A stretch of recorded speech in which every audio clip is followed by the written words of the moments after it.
Mentre la politica programma il ritorno alle urne per l'elezione dei presidenti delle province e dei consigli provinciali, gli enti di area vasta dell'isola sono sempre più al collasso.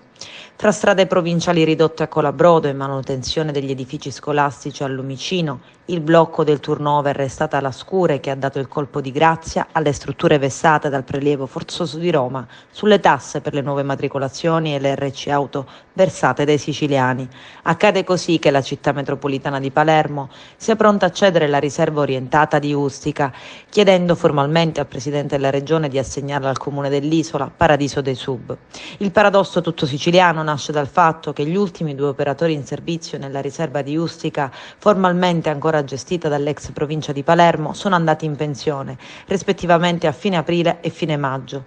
Quando la stagione turistica ormai è alle porte, insomma, a gestire la riserva non è rimasto nessuno e la città metropolitana non è in condizione di assumere. L'unica via è quella della rinuncia. Lontano dalle strade dissestate nel frattempo, nei palazzi della politica siciliana si continua a pianificare il ritorno al voto, che con ogni probabilità sarà accorpato alla tornata delle europee della prossima primavera.